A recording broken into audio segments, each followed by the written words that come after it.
کمرہ نیم اندھیرے میں ڈوبا ہوا تھا، بس ایک سفید بتی برائے نام کمرہ روشن کر رہی تھی۔ ارم اس کو دیکھ کر ٹھٹک گیا تھا۔ جی کیا کام تھا آپ کو؟ وہ ناسمجھی سے اسے دیکھتے رہا، اور ہم کے جیسے سارے الفاظ، ساری ہمت ٹوٹ رہی تھی۔ اسے اب بے چینی کا زدہ احساس ہو رہا تھا، جسم پسینے میں شرابور ہو رہا تھا، من میں عجیب عجیب سی خواہشات ابھر رہی تھیں۔ اس نے چہرہ پھیر لیا، پھر سر جھکانے لگا، پھر گلے میں اٹکے لاکٹ کو گھمانے لگا۔ دروازہ بند کر کے بیٹھ جاؤ، مجھے تم سے ایک ضروری بات کرنی ہے، وہ کہتے ہوئے پیشانی مسنے لگا۔ سعد کی طرف اس کی پوچھ تھی، وہ اسے دیکھ نہیں سکتا تھا مگر بستر پر براجمان ہو گیا۔ تم نے کچھ غلط نہیں کیا ارم، ایک خواہش ہی تو ہے۔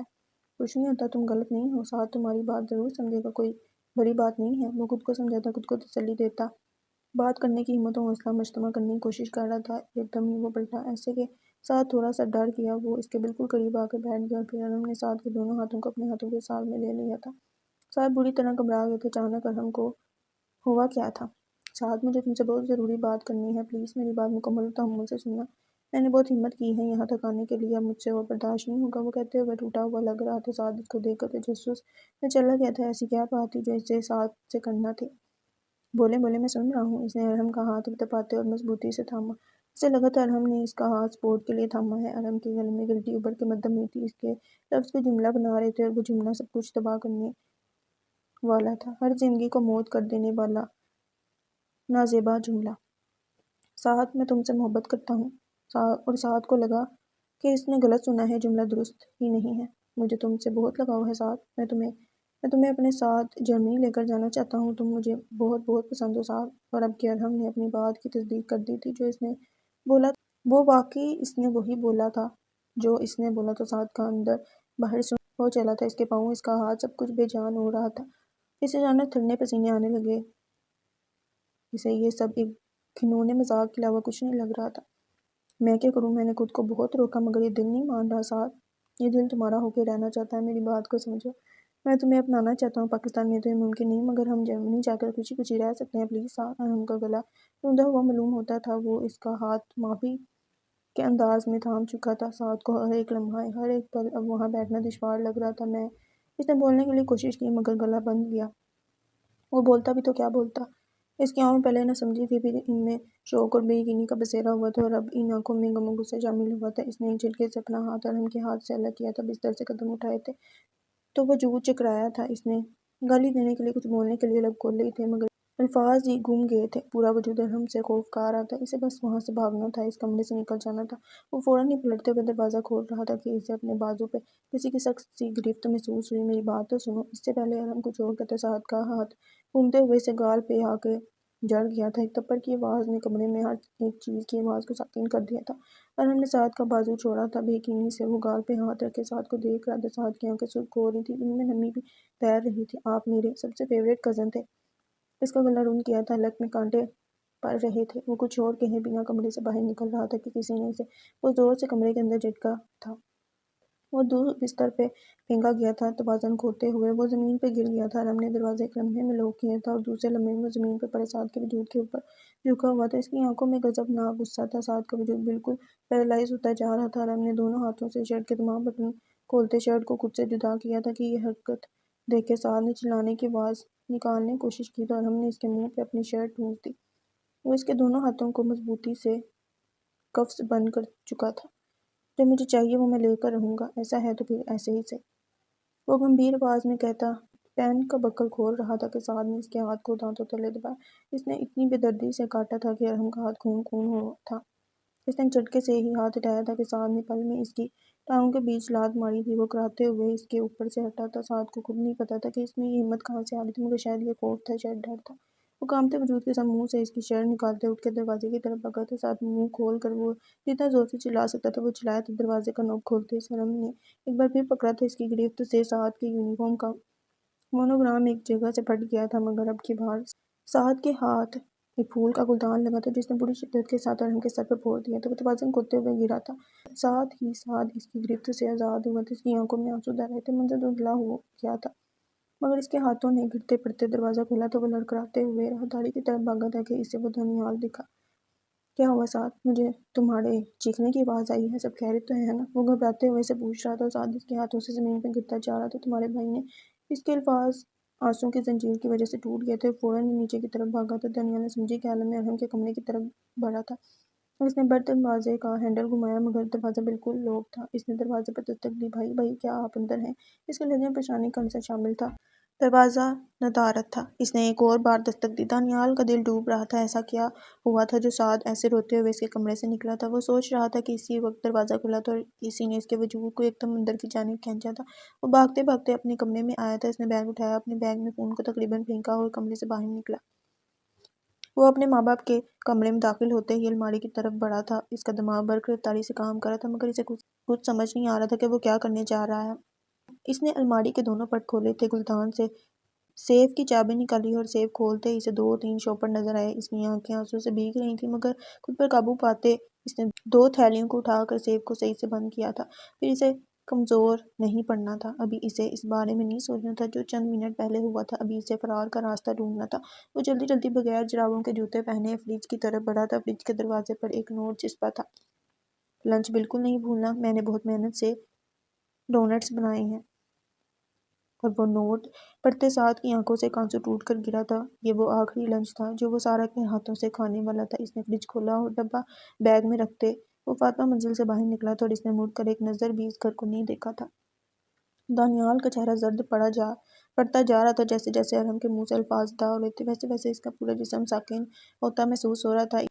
اسے ابھی اپنا بھائی بھائی نہیں بالکل کوئی حیوان لگ رہا تھا۔ ارحم کے لب تھک گئے، زبان کا سلسلہ ٹوٹ گیا اور رہا ہی کیا تھا بولنے کے لیے۔ تم میری مدد کرو گے نا دانیال، اس سب کو چھپانے میں؟ میں جانتا ہوں تم میرا یہ کام کرو گے، وہ مدھم سا مسکراتے ہوئے دانیال سے کہہ رہا تھا۔ اور دانیال جو اب تک ساکت سا اس سے تھوڑا فاصلے پر بیٹھا تھا اٹھ کے آیا اور ہاتھ کا مکہ بناتے ارحم کے جبڑوں پر دے مارا۔ وہ کراتے ہوئے پیچھے کو ہوا تھا اور دانیال کو گالی دیتے جبڑا تھامے ہوئے تھا۔ مجھے شرم آتی ہے تمہیں اپنا بھائی کہتے ہوئے، یعنی کہ لاہور میں جو تم پر الزام لگے تھے وہ سارے سچ تھے۔ وہ بے یقینی سے 2 قدم پیچھے ہوا تھا۔ اپنے دروس کو بولو میرا کام کرے۔ اس کی بات پر دانیال چٹکا نہیں تھا۔ اسے پتہ تھا کہ ارحم جانتا ہے وہ ڈارک ویب کا سپلائر ہونے کی حیثیت سے پیسے کماتا ہے۔ وہ اسے دھمکا رہا تھا۔ اس کا بھائی ایک پل میں ہی اپنے اتنے اونچے مقام سے کسی عزرائیل کی طرح نیچے گرتا چلا گیا تھا۔ تم اپنے حواس میں بھی ہو؟ تم سمجھ بھی رہے ہو؟ تم بول کیا رہے ہو؟ تمہیں ہو کیا گیا ہے ارحم؟ تم سعد کو قتل کروانا چاہتے ہو؟ Are you made? تم کیا ہو؟ اب کہ دانیال کو بھی اس سے خوف آ رہا تھا۔ وہ کیا تھا؟ وہ کیسی باتیں کر رہا تھا؟ اس کا بھائی ایسا تو نہ تھا۔ یہ کون تھا؟ اسے کیا ہو گیا تھا؟ تو تم سیدھی طرح نہیں مانو گے؟ ارحم کی آواز پل میں گہری ہوئی تھی۔ دانیال کو اس سے بے اختیار خوف آیا تھا۔ وہ دروازہ کھولنے بڑھا ہی تھا کہ ریوالور کی لوڈ ہونے پر اس کا پورا جسم مجسمہ بن گیا۔ کہ سعد تمہیں اتنا پیارا ہے کہ تم اس کے لیے اپنی جان دے دو؟ ارحم بستر پر چھوٹی سی پستول رکھے طنزیہ مسکراہٹ کے ساتھ کہہ رہا تھا۔ دانیال کا پورا جسم سن ہو چکا تھا۔ وہ اسکول کے سامنے آ کر رکا تو اندر داخل ہونے سے پہلے اس نے خود کی حالت درست کی تھی۔ شرٹ کو ٹک ان کرتے، بالوں کو سیٹ کرتے، ٹائی کو درست کرتے وہ قدرے بہتر حالت میں اسکول میں داخل ہوا۔ سب سے پہلے اسے 2 کام کرنے تھے، اپنے واحد دوست کو سب کچھ سچ بتانا تھا اور دانیال سے مدد لینی تھی۔ وہ سارا کچھ سب نہیں بتا سکتا تھا، وہ پینک کر جاتی تھی۔ دانیال سمجھدار تھا، وہ اس کی بات کو سمجھ سکتا تھا، وہ حقیقت کو مان سکتا تھا۔ اسے دانیال کو کال کر کے مدد لینی تھی۔ اسکول کی گھنٹی بجی تو سب گراؤنڈ میں اسمبلی کے لیے داخل ہو گئے تھے۔ ہم سب نے بچپن میں سوچا ہوتا تھا کہ ہم گھر سے بھاگ جائیں گے مگر ہم کبھی ایسا کر نہیں پاتے تھے کیونکہ شاید ہمیں پتہ تھا کہ ہمارے گھر میں کوئی تو ہوگا ہماری پرواہ کرنے والا۔ مگر کچھ سعد جیسے بچے اپنے گھروں سے ہر روز کتنی تعداد میں فرار ہو جاتے ہوں گے۔ اتنی ہی آسانی سے گھر سے کوئی فرار ہو جائے تو گھر والے کتنی آسانی سے الزام گھر سے فرار ہونے والے پر ڈال دیتے ہیں نا۔ وہ اس بات پہ دھیان ہی نہیں دے پاتے کبھی کبھی گھر سے فرار ہونے کی وجہ گھر کے باہر والا نہیں گھر کے اندر والا بھی ہوتا ہے۔ حال لاہور ویل چیئر پہ بیٹھے اس کا پورا وجود نمکین پانی کی طرح ہواؤں میں گھلتا جا رہا تھا۔ آنکھوں سے بہتا نمکین پانی اس کے پہلو میں درد کا دریا تعمیر کر رہا تھا۔ وہ سسکیوں کو ہاتھوں کی ہتھیلی سے دباتے زاروں قطار رو رہی تھی، ہچکیاں، سانسیں، آنسو، آوازیں سب گڑبڑ ہو رہا تھا مگر اس کی پہلو میں بیٹھے اس وجود نے ایک آنسو بھی شاید نہیں بہایا تھا۔ اس کی آنکھیں سنسان تھی، ویران تھی، بنجر خواب اور مٹی مٹی ہوتی جاتے۔ اس کا تو پورا وجود ہی ان سالوں میں قبرستان کی اکیلی قبر جیسا بن گیا تھا۔ وہ بالکل خاموش ہو گیا تھا، الفاظ ختم نہیں ہوئے تھے مگر ہمت جواب دے گئی تھی۔ وہ اور کیا کہتا اور کتنا کہتا؟ اس کی زندگی کی حفاظت ہو گئی تھی مگر اس کی زندگی تباہ بھی تو ہو گئی تھی۔ ہاتھ پہلو میں رکھے وہ بالکل ساکت سا دیوار تک رہا تھا۔ اسے سارا کی سسکیاں سنائی دے رہی تھی مگر اسے فرق نہیں پڑ رہا تھا۔ مجھے لگا تھا وہ مجھے پولیس اسٹیشن لے کر جا رہا ہے مگر اسے واپس بولنا شروع کر دیا تھا، کہانی کو ختم کرنا تھا، یادوں کو مٹانے کی کوشش ٹھنڈی ہواؤں نے زور پکڑ لیا تھا، مگر دل کی اداسی کا انسان کیا کرے۔ اس خوشگواری موسم میں اس کی دکھی سسکیاں خلل پیدا کر رہی تھیں، آنکھیں سرخ ہو چکی تھیں، مگر نہ لبوں کی تڑتڑاہٹ کم ہو رہی تھی، نہ دل ہلکا ہو رہا تھا۔ دکھ، درد، پچھتاوا، احساس، غلطی، بے حسی، سب نے ایک ساتھ عریش پر آ کر حملہ کیا تھا۔ آنکھوں سے بہتا پانی کسی بھی چیز کا مداوا نہیں کر سکتا تھا۔ آدھی کپ چائے اب بھی ویسے ہی ٹیبل پر پڑی رہ گئی تھی، بسکٹس بھی اکا دکا کے علاوہ ویسے ہی سیٹ پڑے تھے۔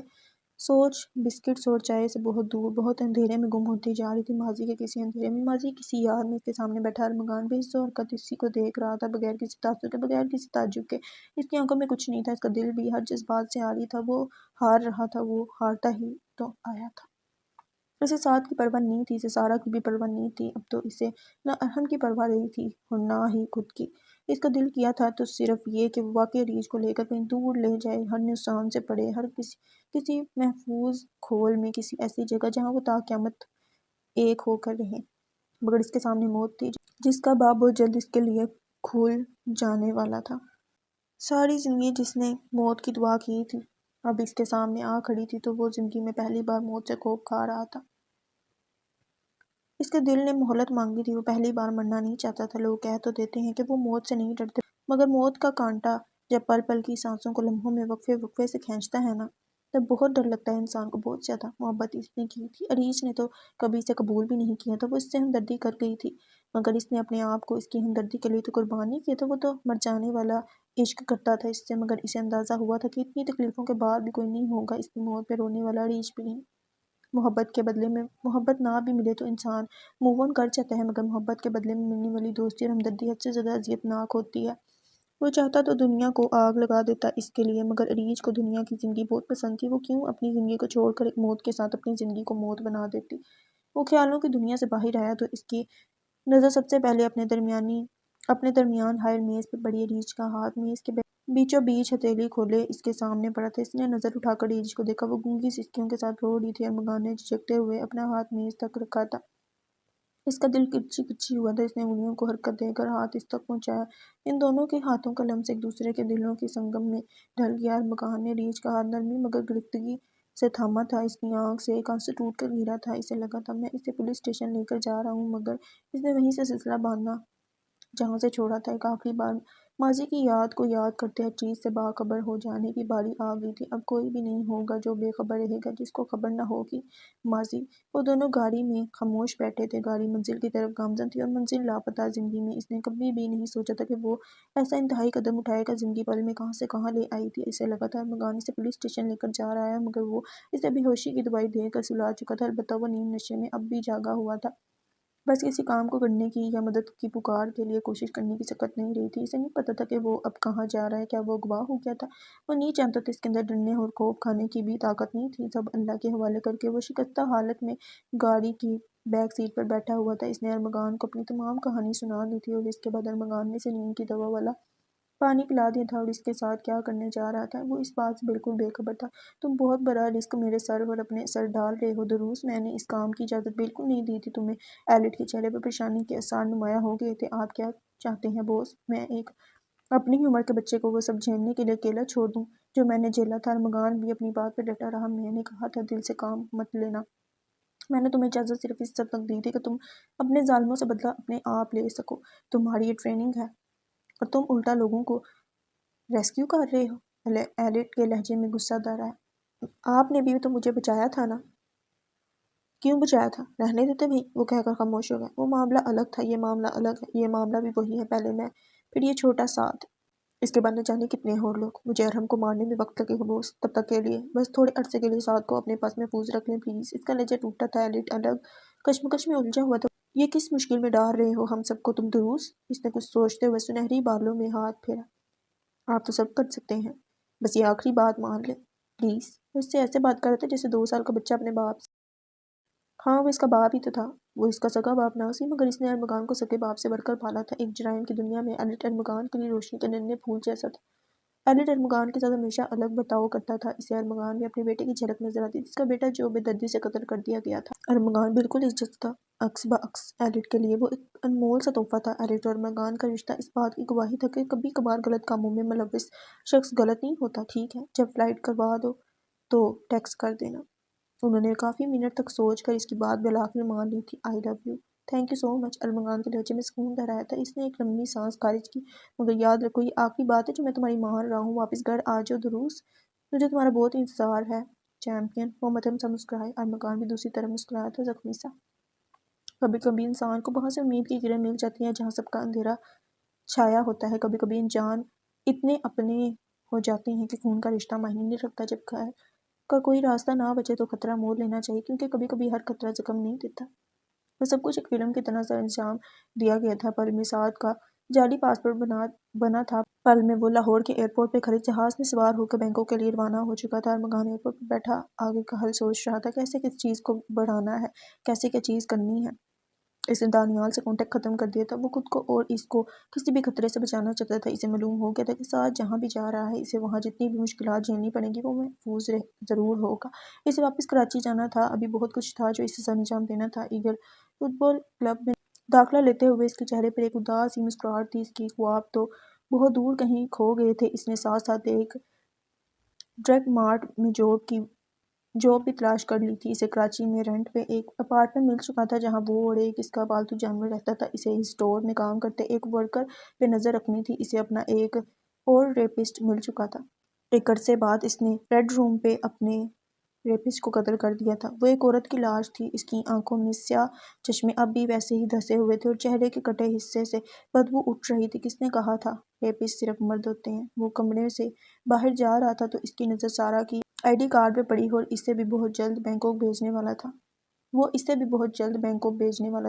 سعد کے پاس ایک محفوظ جگہ پہ اس کا آئی ڈی کارڈ دیکھتے اس کی آنکھیں چمکی تھی۔ فون سے اس کی تصویر لیتے اس نے دوسرے فون سے فاطمہ منزل کے ایک فرد کا نمبر ملایا اور اس نمبر پہ وہ پکچر سینڈ کر دی۔ اسے ارحم کو پریشان کرنا تھا۔ وہ دیکھنا چاہتا تھا کہ ارحم محبت اور بھائی چارے کا کتنی حد تک ماسک پہن سکتا ہے۔ واصف نے اپنے بھائی کو بے دردی سے قتل ہوتے اپنی آنکھوں سے دیکھا تھا۔ اس کا جسم ٹوٹ ٹوٹ کر زمین بوس ہونے لگا تھا۔ ایک وحشت سی اس کے پورے بدن کو قید کر چکی تھی۔ اس نے ہلنے کے لیے قدم ہلائے مگر کوئی فائدہ نہ ہوا۔ اس نے چیخنے کے لیے لب کھولے مگر کوئی آواز باہر نہ نکلی۔ وہ بے جان سا کھڑا پھٹی پھٹی آنکھوں سے اسے دیکھ رہا تھا۔ ارمغان اس کے بھائی کو بے دردی سے چاقو مار مار کے قتل کر چکا تھا، ہر سانس کو اس کے جسم سے نکال چکا تھا۔ وہ لمبے لمبے سانس لے رہا تھا جب دروز کی نظر اس پر پڑی تھی۔ دروز کا پورا منہ سرخ خون سے لدا ہوا تھا، ہاتھ بھی خون سے نہائے ہوئے تھے، پورا جسم خون کی رنگولی میں گم گیا تھا۔ دروز اسے دیکھ کر اٹھ کھڑا ہوا تھا، تبھی نہ جانے اس کے قدموں میں کہاں سے جان آئی تھی۔ شاید یہ قدرتی طور پر ریفلیکس ایکشن تھا۔ اس کے قدم خود بخود اسٹور سے باہر نکلے تھے۔ اس نے پیچھے مڑ کر نہیں دیکھا تھا، اسے بس اپنی جان بچانی تھی۔ دروز اسٹور سے باہر تک نہیں نکلا تھا، ابھی اس کے لیے زیادہ اہم کام شاہد کی لاش ٹھکانے لگانا تھی۔ وہ واپس اسٹور کو لاک کرتے مڑ گیا۔ اسے کوئی ڈسٹ بن نہیں چاہیے تھی۔ واصف گھر نہیں گیا تھا، شاید بوکھلاہٹ میں وہ کسی الگ راستے پہ آ چکا تھا۔ اس نے قریب ہی بنے فون بوتھ کے اندر خود پہ قابو پاتے ریسیور اٹھا کر 15 کو کال ملائی تھی۔ پہلی ہی گھنٹی پر کال اٹھا لی گئی تھی۔ ایس پی حیدر بات کر رہا ہوں، بتائیں میں آپ کی کیا مدد کر سکتا ہوں؟ واصف کے چہرے پہ پسینے کی بوندیں اور خوف کی وحشت نمایاں تھی۔ جب تک پولیس اسٹور تک پہنچی تھی تب تک ہر طرف کا صفایا ہو چکا تھا۔ کوئی ایک داغ، کوئی ایک سراغ نہیں ملا تھا حیدر کو اس قاتل کے نام پر۔ حیدر نے اب تک اس قاتل کا نام نہیں پوچھا تھا۔ اتنی افراتفری میں سب ادھر ادھر بکھرے ہوئے تھے، جب ان کے ہاتھ کچھ نہ لگا تو حیدر واصف کو ایک الگ کونے میں لے گیا۔ کیا نام تھا اس کا جس نے تمہارے بھائی کو قتل کیا؟ کیسا لباس تھا اس کا؟ نیلی آنکھوں میں سوال تیر رہا تھا۔ واصف یاد کر کر کے اس کا حلیہ بتانے لگا جو اسے یاد آتا جا رہا تھا۔ سفید شرٹ، ٹراؤزر، پی کیپ، اس نے سب بتایا۔ نام جانتے ہو اس کا؟ نام کیا تھا اس کا؟ حیدر کے ذہن میں کلک نہیں ہو رہا تھا کوئی۔ ارمغان مطہر علی، واصف نے ہچکچاتے ہوئے بتایا اور حیدر اپنی جگہ مطمئن ہو گیا۔ اور تمہارے بھائی کا نام کیا تھا؟ شاہد۔ حیدر کا تمام وجود جہاں تھا وہیں کا ہو کر رہ گیا۔ ذہن میں ایک ساتھ سب کچھ کلک ہوا تھا۔ پرانی یادیں واپس روپ دھارے سامنے آ کھڑی ہوئی تھیں۔ بینکاک ماضی۔ وہ دونوں گل محل کے پیڑ کے نیچے بیٹھے اپنا لنچ کھا رہے تھے۔ اس جگہ پر کوئی آبادی نہ تھی، ہر طرف سبزہ تھا اور چمگادڑوں کی آوازیں شور پھیلا رہی تھیں۔ تمہیں ان سب کو قتل کرنا ہے؟ نیلی آنکھوں والے لڑکے نے آنکھیں بڑی بڑی کر کے دیکھا ہر ایک کو۔ برابر میں بیٹھے ارمغان نے دانت پیستے ہوئے جواب دیا، تمہیں وہ سب یاد ہے؟ نیلی آنکھوں والے لڑکے نے پھر سوال کیا۔ نقش زیر ارمغان کے اندر کا خون کھول اٹھا تھا۔ نام پتہ سب معلوم ہے۔ لڑکے کو اس کی دلیری اور چال بازی پہ حیرانی ہوئی تھی۔ شفیق، نکو، جلیل، شاہد، راشد اور ارحم۔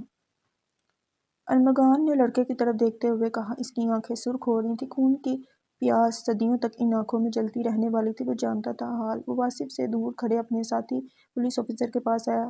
ایف آئی آر نہ کاٹنا، کیس کو بند کر دو، وہ کہہ کر پلٹ گیا۔ پیچھے کھڑا حوالدار اسے دیکھتا رہ گیا تھا۔ یہ کیسا آرڈر دے گئے تھے سر؟